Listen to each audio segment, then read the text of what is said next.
Hey everyone, it's Sally Estlin on Magic Mike Moments. How are you all doing? So today I am super pumped to be sitting down and having a good old chinwag and a bit of a goss with Catherine Hurd, who is in Scotland, in between Edinburgh and Glasgow. So welcome to Magic Mike Moments, Kat.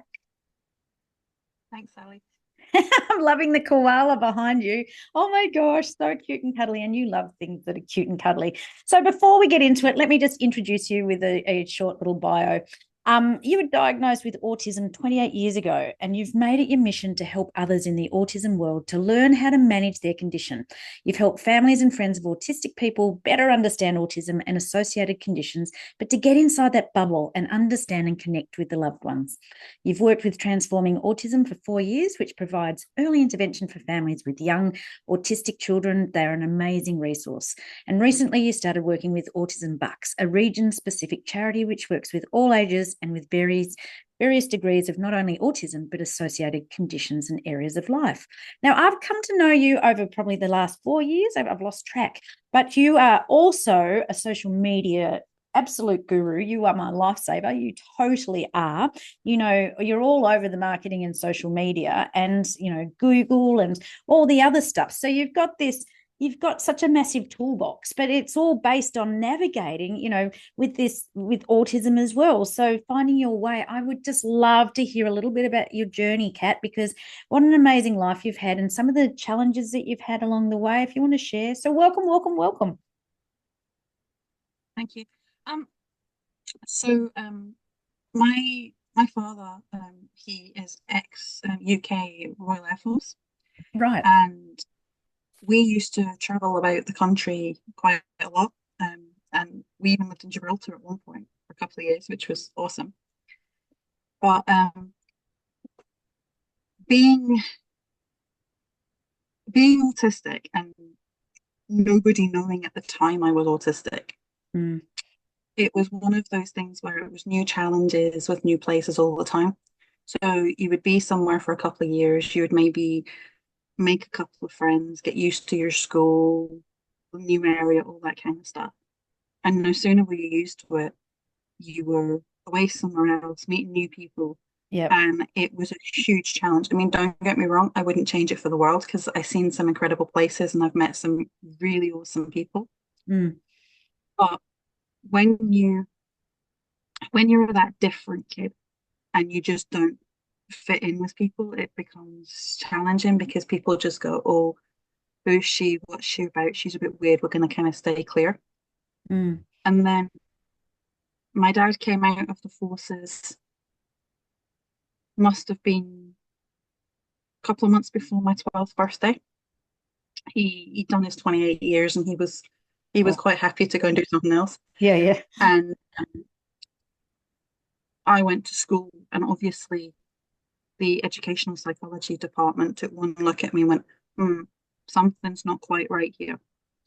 And I went and I had an assessment through school, and I was diagnosed with both autism and depression. So, they do the usual stuff. They come up with this is how we can help you in school. These are some medication we want you to take you for your mental health and we're going to prescribe you therapy kind of thing. And as soon as I did that, it was one of those things that all of a sudden I was different for a reason. I wasn't just that odd kid in class, the one that was Mm. attention seeking or just being irritating for the sake of being irritating. There was a genuine reason. And don't get me wrong, it took me a good few years to kind of get my head around it and learn what help I needed, what help I was entitled to get, who were the people I could get help from. And I did for a while. I kind of pushed away from it. I don't mean the diagnosis, but I didn't want to watch TV programs that had autistic people. I didn't want to go and join all these autism support groups. It wasn't for me because it felt to me like it was another box they were trying to fit me into. Mm. Um, Autism, mental health stuff, and a whole bunch of other conditions as well that are not really exciting. But those conditions also, they're varying. So depending on who you are, depends how it impacts your life. And for some people, it will impact it a lot Mm. harder. than other people. So I didn't want to participate in that. But I was very open and honest, happy to tell people I've got my condition. I'm happy to ask for the help and support I need because let's face it, even people that don't have autism, they all have challenges, whether it's the lady that's not strong enough to open the jar of pickles and needs her partner to do it for her, or you know, any kind of simple thing. Yeah, I'm not tall enough. Can you pass me that can off that top shelf? So we all have reasonable adjustments we need. So it was something that I kept that side. But as I kind of grew into an adult and I kind of seen the the stigma, because when you first get diagnosed, you don't really see it. Everybody just goes, oh, you're autistic and you must be stupid and all this stuff. But you get bullied at school anyway, so it wasn't really any different. But as an adult, when you start seeing that stigma, you want to make a difference. You want to change that. So you want to help people who don't know where to go, don't know what to do, don't understand what it is they're trying to process. Mm. So it's something I got more involved with. And initially, when I worked in corporate, I got involved in support groups for people in the corporate business. Mm-hmm. And then when I got out of that, I started working with varying individual families. It started off as people that I met through networking that had autistic children or autistic grandchildren. And it was just trying to get involved in that support. And the difference I was making, it was something I was so privileged to be able to do that I then got involved working with Transforming Autism initially. And then a couple of months ago, I started working with Autism Bucks. But it's something I want to do is I want to help people to understand that it doesn't, I mean, not necessarily autism, it doesn't matter what condition you've got. Yeah, you're different. Yeah, you're a little bit quirky, but so is everybody else. We're all entitled to get help and support. We're all entitled to say, I don't understand what that means. Can you say that a different way? Yeah. So when I started my social media and marketing agency, I decided that was my primary goal was, yes, I will work with people that do not have any conditions, no problem.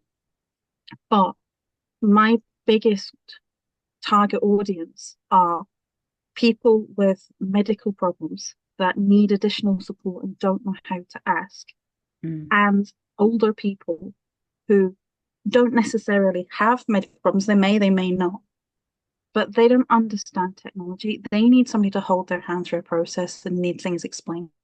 To me, if you're older or you have a condition, a traditional marketing agency is not the place for you because they don't have time to explain. They don't have time to hold your hands. They just don't want to. If you don't get it, that's let me get on with it and I'll just take your money.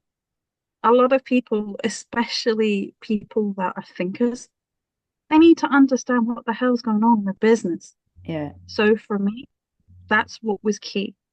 If you need help, I want to help you because I don't want you to struggle. I know how hard it is out there to go and find help, whether it's medical help or whether it's just, do you know what? I've been trying to learn to use a computer for 20 years and I can't do it, but I need to run a social media campaign. Yeah. Well, let me explain it to you. I can do it for you, absolutely. But I can also hold your hand and walk you through that process and explain step by step. Because to me, you need to understand life. You need to understand your business. And it's not fair. People get persecuted for not. So I just want to help people to help themselves, I guess. And I just love and adore you. You have the patience of a saint. If you can work with me with my socials, oh my God, you deserve a medal, right? So we're not saying older, we're not talking like, 80s, 90s, like, my parents. We're talking, I don't know, anybody over 30 probably who's not that tech savvy. Well, maybe 40, I don't know. But I'm in my 50s and I'm telling you what, with changing in algorithms and all this sort of stuff, it's like, OMG, it is. You can't be an expert in everything, and technology is changing so much. But what I love about you is that you've got your finger on the pulse with the back end, with the algorithms and, hashtags and SEO and keywords and, I don't know, backlinks and all this stuff that is a foreign language to me, Kat. It absolutely is. And then if you team that with a condition, like, oh my gosh, I've got a son who's ADHD, and you've helped me heaps understand putting myself in his shoes and understanding that everybody's uniquely themselves, right? And it's just, and you have so many superpowers. I see it all the time, and with spectrum people, they're so brilliant. And it's just learning to speak the same language so that we're on the same page, right? Because I know working with you, sometimes I just have to reframe stuff because you process it in a different way. That's all. It's just working together and understanding your language and my language, because I'm a little scatty and all over the place, right? And you've been incredible and so patient. I've never met anyone more patient with me. So, like, seriously, you're amazing. So, like, what a journey. Like, and how did you get into the social media aspect from, choosing that line? Just it was a good avenue because you're quite good at tech and you thought that's a good avenue to help people? It was an accident. So I went to college and I studied computing. So Right. I could have walked away with the ability to go and work for Microsoft as like a desktop support technician type thing. Yeah. Taking computers apart, rebuilding them, all that kind of stuff. And I decided I wanted to maybe get into doing a bit more networking, as in networking infrastructure, not networking, business networking. So I looked at that. I looked at website design because I was quite into that kind of stuff as well. And I got my HND from college, and I went into university to study computing. It was and we did networking, we did UX design, we looked at website stuff, and it was amazing. And I did a year doing that at uni, and I was on a completely flexible program, so I got to pick every module I did. And by the time I got to my second year of university, I didn't have the eligibility to do enough modules for my second year. Mm-hmm. And of course, the university started to panic and go, we need you to do 6 modules, you've only got 5. And it was like, what do we do? So what I basically did was I went and I did a single module called Introduction to Marketing. Now, the reason that had been suggested was because, similar to web and UX, marketing was a hand-holding, walk you through the process challenge. So it was very similar to what I'd been doing in the tech world. Mm-hmm. So I went across and I studied that one module. And I kid you not, Sally, that module was the making of me. Because by doing that module, the world suddenly became a brighter place. My Wow. marks went up, and it was just incredible. And it was so much so that I actually completed that module, and I went back to the university office and I said, change my degree. And I Wow. just went and I completed my degree. So I have an honours degree in marketing. Yes, it has a little bit of other stuff. It's got a bit of languages in it. There's a bit of technology in it, obviously.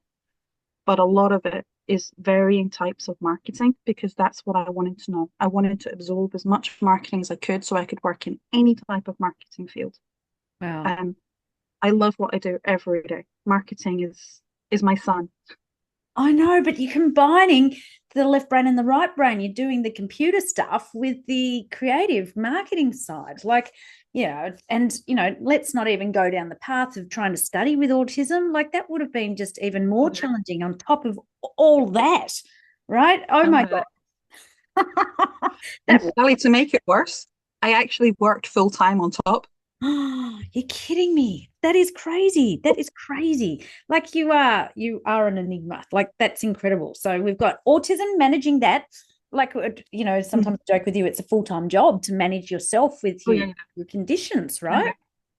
And then managing a business as well. And it's very, very challenging. Like, and you're very humble. You never you never carry on. But seriously, like what you've achieved, and that's what drives you, isn't it? It's your passion, it's your love for it, and helping people. You just emanate help. Like, just like good vibes all the time.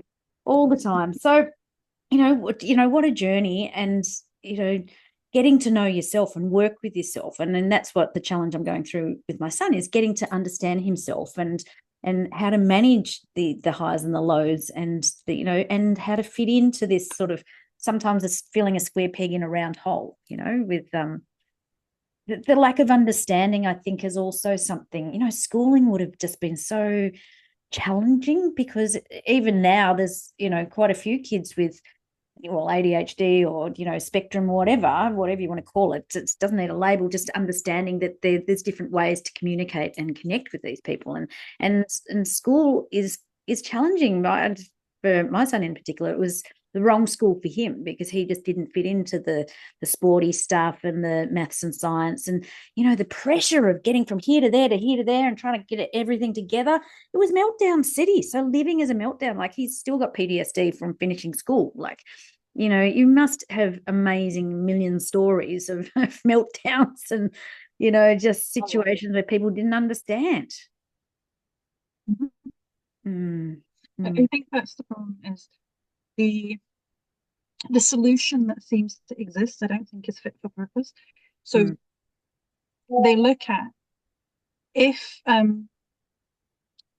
you don't fit into what they would term mainstream school, just basically just your regular school, the solution is, oh, we'll put you into a special needs school. And the problem is, if you're in the middle, you don't really fit. So you don't necessarily need a special needs school, because you can, for all intents and purposes, you're fully functional. Yeah. Or high functioning, I think is what they use. But you need that little bit of extra support. I don't know if it's a budgetary thing. I don't know if it's a skill set thing. But that's what I think is majorly missing in a lot of the schools, is these kids, there's so much potential. Yes. I mean, for example, when I went to uni, I found out in my very last module that I did that they had something called a viva, and a viva is an oral assessment. So everybody else would go and get a paper and do a written thing. But they had an equivalent where they could ask you the questions off the paper. They could rephrase the questions. If you answered it verbally and you didn't quite get an answer, they were allowed to ask you additional questions to get you back on track. Now, if every school offered an equivalent, so you could do an oral assessment for people, obviously that's not going to work for people who can't talk, but for people like Sam, if he'd been allowed to do oral assessments, that would have made such a difference. Instead of this, I've got to sit in a room, there's all these questions, I've got this much time, how am I going to answer these questions? What does this mean? And I think that's the problem, is there is a middle, just don't use it. Yeah. And I think you should. Absolutely, in this day and age. And then I since found out that Sam could have had access to type his answers instead of just writing them. Get it down quick enough. Just little things that can make a huge amount of difference. Like at the moment, they get they get a break time, but that's about it. And I just think with its increasing sort of awareness of individual differences, shall we say, there should be different, and it's all about understanding. So there should be different tools and things that can be introduced. So Kat, you like have this amazing toolbox, and you're an amazing chick. What do you reckon is your superpower? What is your magic? Why are people drawn specifically to you? This kind of sounds like I'm kind of blowing smoke, and I'm not No, you're too humble. One of the things that I hear regularly from not just people I work with, but from people that come and just ask advice in general, is I have an ability to interpret information.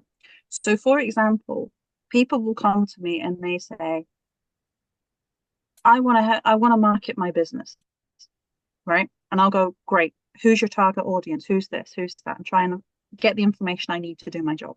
And they'll go, I don't know. But what I've noticed is, because with the autism, I'm a naturally inquisitive, curious person, I ask a ton of questions. So if I ask the right questions and let you talk, from the information that you spray out that you don't think you've actually got an answer to the question, Yeah. I will pull all the data I need and I can go back and say, okay, based on the information you've told me, this is who you want to talk to. This is why you want to talk to them. This is where we're going to go. This is the direction. Because this kind of marketing is going to work for the people you want to talk to. This is how we sell your product or your service. But it's done because I'm asking completely different questions, which means instead of you being in that mindset of, oh, it's like a school test. Everybody's asking me questions. I'm being put on the spot. I'm kind of panicking and I'm really uncomfortable. If I just asked you questions and I get you in a relaxed frame of mind where, just tell me about your business. Why did you start your business? Tell me about you. Then all of a sudden, I'm putting you on the home ground. You're comfortable. The more comfortable you are, the more information you'll share. But that works with everything. It's not just business. So as long as you can make somebody feel comfortable, you can ask the right questions or get them to talk about the right thing. The information's there. Why are you upset?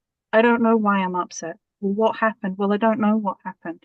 So you relax them by talking about something completely different. And then you can ask a different question and all of a sudden you'll get all the information. Because somebody is relaxed enough, they're comfortable with you and they will share what they need. And I think that's right. I mean, people keep saying I should change my profession to a counsellor because so many people have so much data and I just pull information from it. Yeah. That's the computer brain of yours, right? You're processing and doing the back end stuff. I just love it. And I think that's actually true. I hadn't thought about that. It's just, because I know it's about having the conversation. That's how I first met you. It was like 4 hours. And at the end of that, it was Good Friday. I remember that because I had to make the fish for dinner. But, you did. That's right. No, I think that's very apt, actually, Kat. So, you work with a number of people, but what do you think is the biggest issue facing the clients that you work with? I think the biggest issue is that people, again, this is going to sound a bit odd, people don't fully connect with the 21st century. Yeah, it's true. And that could be because tech moves too quickly. It could mean they think they're too old to use Facebook. It could be, I do have clients that are in their 80s and up who the technology world just does not work. They know they have to be there. They just can't. They used to go and talk to people in person. They used to make all the cold calls and stuff. Yeah. That's not how we go now. So it's a question of, I think a lot of it is the ability to fully connect with the 21st century. Yeah. In one way, shape, or form. Yeah. I mean, and it is, I just think I'm struggling. And to see my mum and dad, like dad's texting me emojis today. I'm thinking, you're 86, mate. You're doing a good job to actually get your phone. And I remember when the internet first came out and I was working at National Australia Bank and I was into smart cards, and that was very advanced technology. And so I was presenting to, the chairman and all the big knobs around Australia in the banking world. And the chairman of the bank came up and I had a mouse, and the mouse used to be attached to the, on a little cord and whatever. And I was introducing them to the internet. We had a number of sort of like ATMs and that sort of stuff using smart cards as a demo sort of area that I was running. The chairman gets the mouse in his hand because I was talking about the internet and, the ether and cyberspace and whatever. And he gets the mouse and he's putting it up on the screen. So how does this work? How does this work? And I think that made sense because he's just going, how do I connect to this stuff on the screen with this thing in my hand? And I'm thinking, and I apply that to how my parents are doing. I think, geez, they've done pretty well to be able to, take selfies and send it to the kids and, get off with the grandkids, sending them back messages and emojis. Like that's a whole other level, right? And I think, it is very, very difficult. And I find it tricky just to get in. But, the things with technology, and it's advancing so fast. And then my mum's getting scammed all the time and saying, "Oh, I need your credit card number," and she's giving it to them. I'm thinking, "Oh my God, oh yeah, but they were able to do this on my computer," and I'm thinking, "Oh my gosh." So yes, I totally get that as one of the biggest issues facing people. So when we take it to the next step, then what would be 3 top tips to help people who are finding it hard to adapt and fully connect to this 21st century? I think, firstly, it's if you know exactly what you need to do. Yeah. So if you know that, I want to put a post on Facebook, if you can get it clear down to that's what I want to do, then it allows you to either reach out to somebody else to ask for help, Yeah. or if that's not something somebody wants to do, it at least gives you a search criteria for putting into something like Google or Bing or something. Yeah. Or, if you want to go down the AI route, I'm assuming these people don't, but if they happen to, That's you've another got, can of worms. AI. ChatGPT. Exactly. But you've got things like, ChatGPT that you can go and put in, what does this mean? How do I do this? Yeah. So there's plenty of avenues. I think the biggest problem is people don't know where to go for help. Yeah. And I think that's the problem, is if you don't ask a specific question or a specific enough question, Yeah. you're going to end up with garbage coming back, in which case it doesn't work and it causes frustration and then people don't want to try again and all that kind of stuff. Yeah. But I think my first tip is work out exactly what it is so that you can then do something about it. Mm-hmm. And then I would always recommend that you ask for help, whether that's asking somebody. And this is not a plug for you. Don't call me. It's more of, depending on what it is that you need help with, you might find that you have a child or a grandchild or a next door neighbor who might actually be able to do them. It could be something simple like, I want to be able to turn my computer on and I don't know how. Mm-hmm. You don't necessarily need to go and phone a professional person for that. You'll have people in your circle that can do that. And it's really sad and it makes me feel really old, but a 5-year-old can do a lot more technically than most of us can. Oh, it's frightening, isn't it? How skilled up they are Oh, from a yeah. young age. I recently went away with my twins, and they're 20, and just seeing how quickly they can go through with their fingers on screens, right? It's frightening how advanced they are with the things that they can do. Here, I'll show you, and they do it on your phone. It's like, what? Do you remember back in the old days? It used to be with the Rubik's cube, you know. Oh, yeah. I mean, I know kids still do that, but you remember some kids were really quick at it. It's like kids these days on their social media. It's a whole other world. Okay, so work out exactly what it is you want to do, right? Number 1. Number 2, ask for help, particularly in your circle. And what would number 3 be? I think number 3 would be, if you're confident enough to execute it, to execute whatever it is you want to do. And I don't mean execute as in Yeah. kill something. Yeah, Is in put it carry into it. place. Yeah, to carry it through. Yeah, to put it into place. But you might need to come up with a plan of action, just how to do that. But I would definitely say look at doing that. And like I said, depending on how technical it is, depends whether you need to contact a professional. Like if it's marketing, for example, Yeah. you might contact a marketing professional as opposed to, going and asking next door's 5-year-old, how do I put my social media post up? Yeah. Because it might not get the same traction. They can Yeah. tell you how to do it, but their ability to write social media content and match algorithms, I'm going to hazard it's not that great. Yeah, I get it. Oh my gosh, yeah, they're really 3 really good tips, and yeah, very helpful.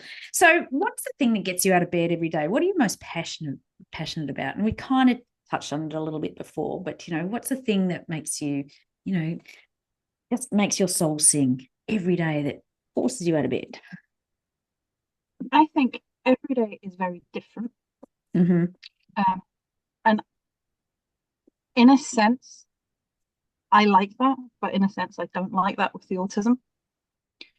But it means that you can get up and you go, oh, I wonder who sent me an email or a message that I need to look at today. Yeah. But it also means that you're waiting for that person. If it's not already in your inbox, at some point in that day, you will get a message from some unknown source that will ask you for help, and you will get that challenge. And I think it's the fact that I get challenged every day, I think is what I love the most. I mean, don't get me wrong, 9 times out of 10 it is marketing related, because obviously that's what I do. Yeah. Or it's not necessarily true. Marketing or technology based, because I do get a lot of tech questions as well. But it's been able to find a challenge and solve that challenge, Yeah. and seeing the look on that person's face when they actually get what they need. Because a lot of it is just something's changed in software. Mm. A lot of it is a software change, or they've got a new computer and, you know, an icon's hidden somewhere and we've got to find it. So it's kind of like your Inspector Clouseau type thing. Yeah, I love it. I love it. Bit of detective work's always healthy every day. Yeah. I know. I had problems last week because with all these recordings and whatever, I run out of storage, but it was just stuff wasn't syncing up to the cloud. And I'm thinking, I've got all these gigabytes, and all of a sudden I'm down to like 8. And it was just like, because all the documents hadn't synced up. It was just a simple thing, but it was stressing me out for 3 or 4 days watching my hard drive or whatever it is, the storage going. Mm-hmm. And I'm just like, man. And then there was one called to Apple support, and it was boom. You just have to sync these up. It's like, oh, right. I think that's an example of you assuming that if you go and tick the button, so when you set up your phone or your computer, you get it to sync to the cloud and you tick a box. But we then take for granted that everything automatically goes to the cloud. The problem is sometimes it doesn't. Sometimes there's a software update and it stops doing it, and you need to either go and tick the box again, or you need to do something else. And oh my God, this is why you can never ever retire, Kat, because like technology isn't going away. It's just, it's so rapidly changing and developing, and it's hard to keep up ahead of the curve. And so you are ahead of the curve because you're helping people like myself all the time. It's amazing. Which leads me into, how can people get hold of you? Where's the best place to send people? I've got your email, I think is it? Yeah, what have I got here? Oh, I can't find it now. What's the best place to get hold of you? So obviously I'm on every social media platform. Yes. I'm not a video person really, so I don't have TikTok. So you can find me there. Purple Panda Creative Marketing is my business name, so you can find me on all platforms under that. Yeah. Email, obviously, purplepanda creative marketing@gmail.com. Yep. Or you can get me on WhatsApp, which is +1 678 661 9732. And that's my business WhatsApp, and I'm happy to. Yeah, was that 678 661 9732. 9732. All right. Yeah, okay. On WhatsApp. Okay, cool. Yep, and from there I can jump on a Zoom call or whatever's required.